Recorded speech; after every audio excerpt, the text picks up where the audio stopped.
Hey everyone, and welcome to the video. Today I'm going to explain the mixer window in Logic, and I'm going to teach you everything you need to know about it. The mixer window can be a little overwhelming when you're first starting out, and a lot of beginners I see, they don't know what's going on in there, and I think it's number one, making life harder for them and making their projects not sound as good. So in this video, I'm going to demystify all of it and show you everything that you can do in the mixer window and all of its routing and functionality and all of that kind of stuff.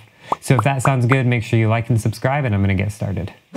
All right, so if you've never seen the mixer before or don't know how to get it or get it to go away when it pops up and messes up your session, you can get to it with this button up here. It's the three lines with the dots. If you hold your mouse over it, it says mixer. When you click that, you get your mixer that pops up. You can also hit the X button on your keyboard. That's a good hotkey for it. Basically, every single track in your arrangement view, your main view here, corresponds to a track in the mixer. However, there can be extra tracks in the mixer that don't show up in your main window, so that's where it can get kind of confusing. So to get started, I'd like you to right-click on a channel strip and go to Channel Strip Components and check all of these boxes. The reason for this is not all of the parameters of the channel are visible by default, and so I want you to go ahead and turn it all on so you're seeing similar to what I'm seeing, and I can explain every single component and whether or not you would need it in your circumstance. Go ahead and check all of them, and when you're done, it should look something like this. You should have it say instrument up here. You should have a handful of boxes, a little box with a circle there, stereo out, automation, icon, all of that. So the very first thing up at the top here, this is the type label. Yeah, this is the type and number label. So what this is it basically tells you what kind of channel it is. So like we have an audio track here where I recorded a bass directly in the Logic.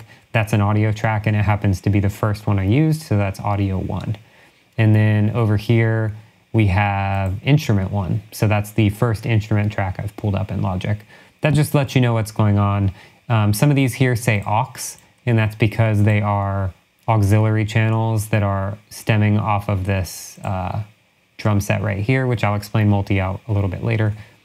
So that's what that does. I usually leave that off, but if you're new to Logic and trying to wrap your head around the different types of channels, that might be helpful. So go ahead and turn that off. Next is the setting menu, and I would definitely recommend keeping this on because if you have any presets or want to copy the channel strip setting or do any of this, you're going to need the setting button. So I would recommend leaving that on, but this is where if you want to copy your entire channel strip over to another or reset the channel strip or remove stuff or literally do any sort of utility stuff like that, you're going to do it there. So that's what that does. These next two boxes here are the EQ and gain reduction meters. You can also see over on the left, it tells you kind of what each row is. So this top really thin one, this is the gain reduction meter. So if you see on my bass, let me hit play here. Cool. Just good old bass. If you don't have anything there, if it's kind of grayed out, you can click it and immediately add a compressor. So that's a really cool shortcut if you're quickly trying to dial things in and you just need a compressor, click that. It also will show you visibly right here how much you're compressing. So we're compressing a little bit and we're getting a little bit there. If we start to compress more, then suddenly we get like a lot of gain reduction there. So that's a good visible way to tell what's going on.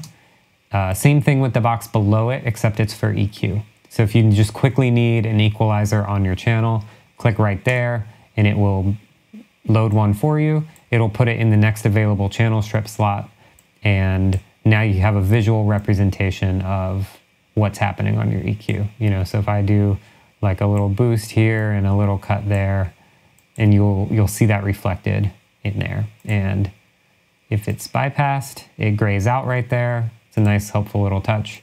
It's a great way if you're using the stock channel strip to see like what's going on your channel. So that's what those do. Moving down to the next spot, this is your input. So this is where the sound is coming from on the channel. So again, on this audio track, for example, you set an input from your audio interface or whatever audio device you have selected. So for mine, I have a multi-input aggregate device, and if you want to learn how to set that up, I have a video, just click somewhere. But basically, this is all of my inputs I have available. I have my SSL inputs right here, my Helix is down here, it all comes in, and whatever you select is what it's going to pull input from when you record. Some other ones, like the MIDI tracks, for instance, this is where you can insert a plugin. So right here I'm using the B3, the Logic Vintage B3, and so you just click right here and go pick whatever instrument you want. The other weird ones here are called multi-output devices. So you might see this one says drum kit, and then these all say drum 3, 4, 5, 6, 7, 8, 9, 10. And additionally, you'll see a plus and minus right here. So this is called a multi-output device. Basically what this does is, instead of my whole drum kit coming through one stereo channel, you can use a multi-output device, and that's going to allow you to create what's called auxiliary channel strips to receive sound from that main plugin. So Logic has it set up nicely by default that as you add channels, they're kind of labeled. You know, your kick is coming down the kick, snare is coming down the snare, toms, all coming down the toms, hi-hat, cymbals go out the main one. So without diving into a whole thing on how to set that up, that is what that means. Like when you see drum 11, that means it's taking from the drum kit designer channel 11 and routing it out that channel. Just things to know so you're not confused or freaked out. The same thing is happening here with the sampler. So I have a plus minus and then sampler 3, 4, 5, 6, 7, 8, all the way down. So that's what that does. Below that, we have the audio effects. So this is like where you're gonna put your regular plugins. So if you use third-party plugins, you can click in here and go get whatever you want. Logic has a ton of them to begin with. You've got EQ, you've got a bunch of dynamic stuff. This is like your mixing effects. Anything you need like that, you insert it there and you just load it up. I don't know if there's a limit to how many you can put. I think your CPU will tell you the limit. You can also access the settings and parameters of these plugins. So say you add, the channel EQ, you can, over here, turn it on and off. If you go to the little middle, you're gonna open the plugin itself and get a detailed view of it. And then right here on the up and down arrows, that'll let you select a different audio effect if you don't wanna use that. Below that is a spot called sends. Now, this is where a lot of people get confused or use the wrong thing. A send will take an identical copy of the sound and deliver it to another place via a bus. You can remember that because buses transport people to somewhere else, and a bus in your mixer will transport audio to somewhere else. So to start a new bus, a new send, you click right here, and you can either send to a bus or an output. And so the difference between a bus and an output is going somewhere. So in our session, you'll see a bunch of these stereo outs on the next level, and that's gonna propagate to this stereo out down here, and that's going somewhere. It's going to output 1 and 2 on my interface. So only use a send to an output if you are maybe running a headphone mix, like it's going to a destination, or you're running backing tracks and you need to send the click somewhere. That's when you would use a send to an output. Otherwise, I'd recommend sending to a bus. So on this piano, for instance, I'm gonna go to where it says sends right here and click and go to bus, and I'm just gonna pick bus 1 because it's not used. You can see bus 20 is being used right here, so it has the little arrow to room. I'm just gonna click bus 1. And when you do that, all the way on the right, you're gonna see we got a new channel that popped up. Its input is coming from bus 1, right? So this channel is gonna send to bus 1, and then this aux over here is saying, hey, I'm receiving signal from bus 1. You get all the same audio effects and sends and everything, volume panning, all of that on your aux as you would a regular channel. The only difference is it's receiving signal from somewhere else in your project. And so what I would do now is just go do something like a reverb. So I'll just pick chroma verb, and the default one's fine. And now if I play my piano, nothing happens, right? Nothing's reaching that send because we need to increase the send amount right here. So just click and drag and you'll see this green arrow start to come up, or green line. And now, so now you see we have our piano here and our audio is reaching aux 13.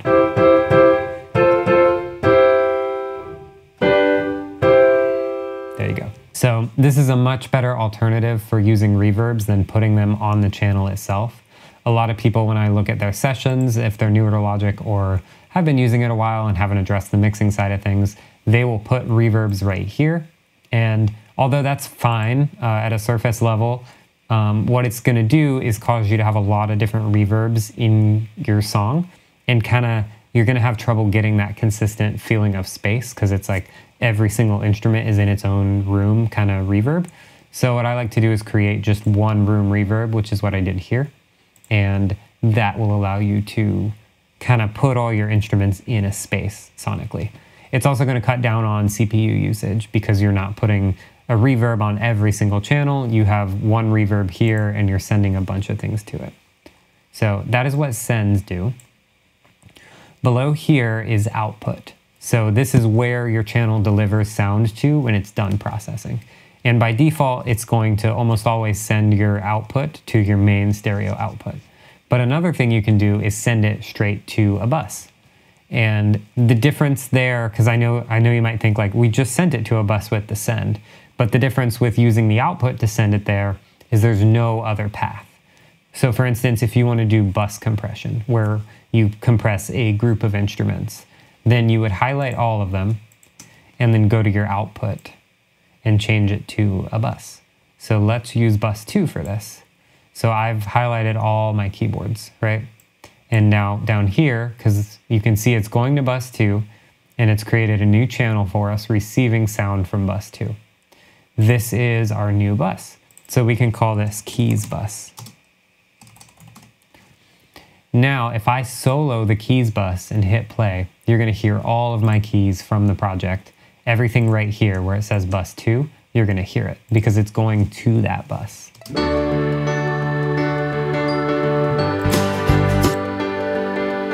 So I really like to use buses for processing, because not only does it help to organize things and kind of categorize your sounds, but it just cleans up your session, and then I can process whole things together. So if I want to EQ all of my keyboards at once, then I'll put an EQ on the bus. And now you can see when I hit play, I can EQ all the keys at once. So great for helping it sit in the mix if you're like, oh, my guitars and my keyboards sound good, but they just need to cut through in this spot. Instead of going and doing a little boost on every single channel, just put it on the bus, and you're essentially putting it on every single channel. And then you'll notice that the bus itself is then heading to the stereo out. So everything comes in at a certain point, goes where it needs to go, and then eventually it all funnels back to your stereo output. Below the output there, you have what's called a group. So groups are really good for managing multiple channels at once. So all my guitars here, I'll put them in a group to kind of show you. By default, when you click it, you're not going to have any groups. So you just need to hit group 1 and create a new group. And so now you see we get a little group window that pops up here. And you also see all these channels now have a number 1 over it. Also, when you create a group, you'll notice if you open this I panel, this little information panel, you now have a drop-down section for groups right here. And you can actually just drag this out and have it be a separate floating window. If you close it, it'll go back over there. So if you lose that little window that initially pops up, that's where it's located, and then you can just drag it out if you want a separate page. And what this does is it will show you all your groups. Like, you can load up your session with groups. You can name them right here. So I'll call this guitars. I don't like it in caps. Guitars. So now you can see on the individual channel elements, it says group 1 guitars. And then you can come down here, and all of these are parameters that will affect everything in the group. So by default, it has automation mode, volume, and mute checked. So now if I go hit mute on one of the guitars, it's going to mute all of them. Additionally, you can, if you want to record enable all the guitars at the same time, or if you want send 1 to be linked, then I can go to one of the guitars. This is the first send right here, and I'll send it to the room. So if I give them all send 1 and then start to turn it up, then all of those will react accordingly. You can also group the color. If you want the color to change, you can option C, and you get the little color window, and you can change it on one, and they're all going to change. So that's a really quick way to get your colors all set up, because that's really important. Also solo, whatever you want. You can play around with all these parameters and learn what they do and what you like your groups to have. Below the group is the automation mode. And if you're not familiar with automation, I did a whole video on it, so you can click also somewhere to check that out. This basically just tells what automation mode is going to be used. I don't access it a lot from this window. I always do my automation in the main window because it's easier to draw things out like that, in my opinion. But that is what that does. If you want to turn off your automation, you can turn it off right there. And since automation mode is selected in our group, it turned it off on everything. Below that is our icon. So that's just the icon, the little picture of the guitar there. If you want to change your icon, I think you have to do it from your main window here. You right click and you can change it. Pretty cool. If you just don't want to see your icon, you can go here and turn it off. That could save space if you don't want to see it, but I like seeing the icon personally. It helps me to mentally sort things out. And again, just a reminder, if there's anything you decided you don't want to see along the way, just turn it off. So if you're not using groups at all, get rid of it. If you're not doing sends, which I wouldn't recommend, but you can get rid of those too. Below that is the pan knob. And if you're not familiar with pan, that is the left-right feeling or the left-right orientation of a sound source. So on this acoustic guitar, for example, this is currently panned to the center, which means you hear it right up the middle. But if I turn to the left, you hear it move more towards the left. If I turn to the right, you hear it go towards the other side. That's all that pan does. If you right click it, you do have a couple options. So on mono sources, you'll only have the option for pan or binaural panner. Wow, that's hard to say. Binaural panning is for kind of 3D, not 3D, but like Dolby Atmos binaural stuff. If you're not doing that, don't worry about it. That's just gonna get you freaked out. So stay on pan. On stereo channels, however, you will be able to change it to stereo pan. What this does is give you a separate pan for each left and right. So if you're used to Pro Tools, you know your stereo channels have 2 pan knobs and they're usually hard pan, but you can like tilt them however you want. That's what these little white dots are here. They'll let you kind of adjust your individual pans or, you know, adjust them like that. I would recommend that for a lot of stereo tracks because if you just have it on balance and turn it to the left, you're just getting more of the left of the stereo source and less of the right, instead of like both sides of the source on one side. That's kind of a deep dive, so if you're not sure, it's totally fine to just leave it on balance. But if you're searching for that specific thing, that might be helpful for you. Below that is what's called a VCA, and I think that's called voltage controlled something. It's basically a master volume knob for a bunch of things. So if you want all your, let's do all these drums here. I want all of these to be controlled by a single volume knob because otherwise you have to go to each channel and turn it up and down, or you have to send them all to a bus and then turn the bus up and down. I just want to control, you know, certain faders in bulk, like automatically. So highlight the ones you want and click VCA, and you need to create new VCA for selected channel strips. So now all of these say VCA 1. If you scroll all the way over here, you have a new VCA 1. So we'll call this drums. And now, if I solo up my drums here,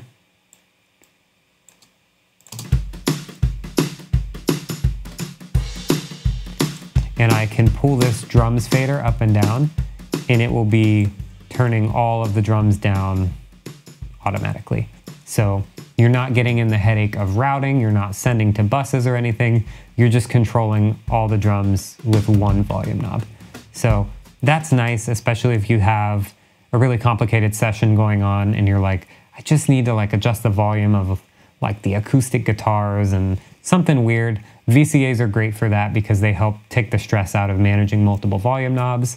It's also nice if you've already written automation across your individual tracks, but you still want to make like big group adjustments. A VCA is great for that. So these 2 boxes here, the one on the left shows the value of your fader. So at 0, 0, this is what we call unity, like just the volume that it came in is the volume it's going out. If you pull it below that, you'll see minus. So the volume it came in gets lowered by 4.1 decibels and then goes out. The other on the right, that when nothing's happening, it's going to look blank, but that is basically the level that your audio is hitting at. like your peaks. If you click it, it resets it. So you can see like the highest this is hit is -11. If I push this up, it's louder. If I push it down, it's quieter. That's what those are in case you're trying to hit a specific level.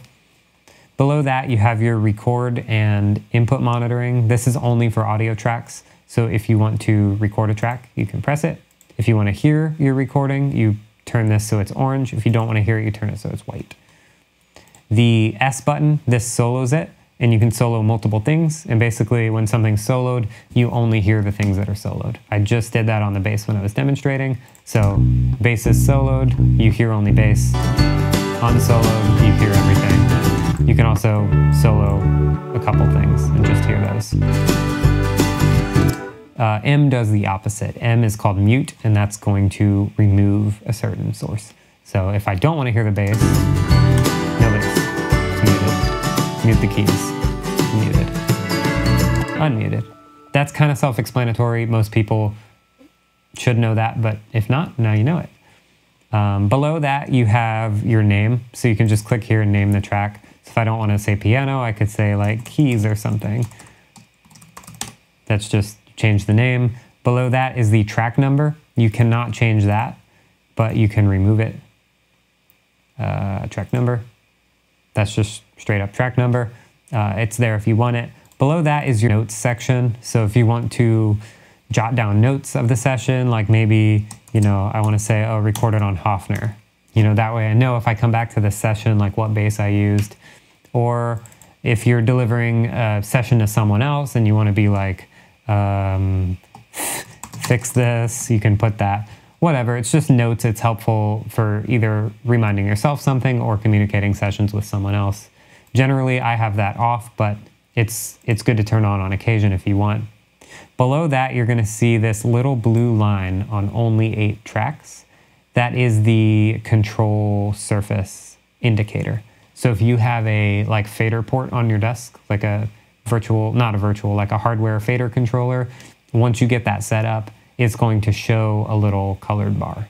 So if you're using that, you're definitely going to want to go in there, channel strip components and control surface bars. Make sure that's on so you see like what 8 channels you're controlling. But otherwise, you can turn that off and it'll just save you a little bit of room. A couple other things to note up here along the top. This sends on fader button. If you have ever mixed with a real like digital console for live sound or something, you might be more used to sends on faders. But by default, your fader, your main volume knob, that is controlling the volume of the channel going to the output. So whatever output you have here, whether it be stereo out or a bus or whatever, the fader is telling that channel how much to send there. Whereas these sends up above are telling the channel how much to send somewhere else. So by default, your fader is setting the volume amount to the output. Now sends on fader is going to turn your faders into a send. So instead of the fader controlling the amount going to the output, the fader is now controlling the amount going to bus 20, our room send. And you can come in here and select any bus that you have set up for this. So by default, it picked the only one I have active, which is bus 20 for room. And then you can just push these faders like you would something else. And they're still grouped, so they're all moving together. But you can see now it's controlling the send up above. So if you want to quickly run through a bunch of channels and set like the amount going to a certain bus, that's what sends on fader would do. Up here, I almost always leave this on tracks. But if you click single, it's going to basically pull up all the routing for a single channel. So keys, for instance, is going to bus 2. And so this has pulled up bus 2. And then that bus is going to the stereo out. So that all shows. If we suddenly add another bus here, that will also show up. So it shows you the entire signal flow of a certain channel in one spot. That's helpful if you're trying to track down something weird. All is literally going to show you everything. So that includes like a preview plugin that I've never used. Your click shows up when you hit all.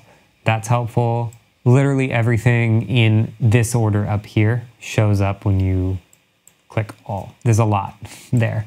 But the cool thing about all is you can toggle certain views and get rid of those channels.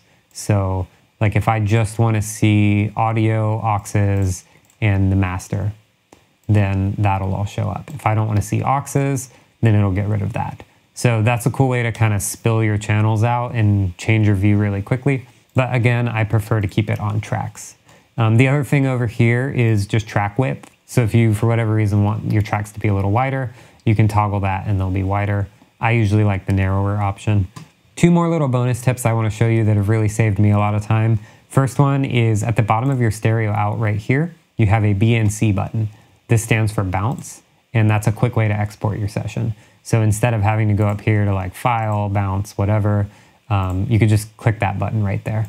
It's helpful if you're in the mixer and just want to bounce something really quick. You've got a button right there. The other thing, this pertains mostly to click track, but any track that you see in your mixer that you don't see in your main window.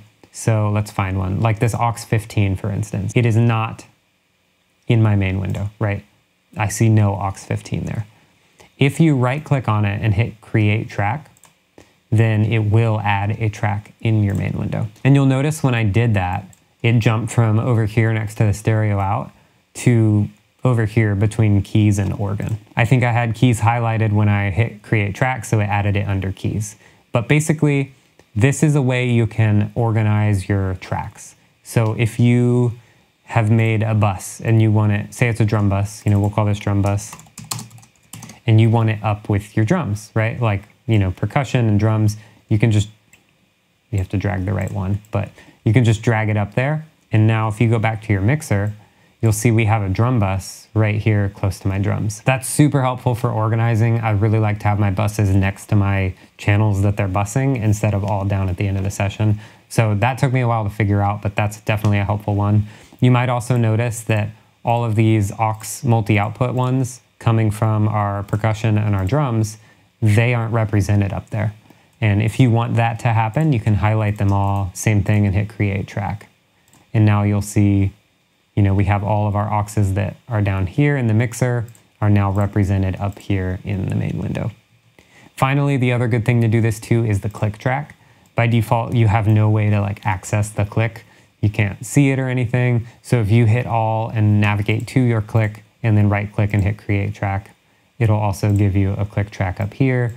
And then you can automate the volume of it. You can access the channel strip really easily. That like changed the game for me when I figured that out, so I hope that was helpful to you as well. That wraps up my video on the mixer window. Let me know if you have any questions down below in the comments, or if you just enjoyed the video and want to let me know, I'd appreciate that. Thanks so much for watching, and make sure you like and subscribe.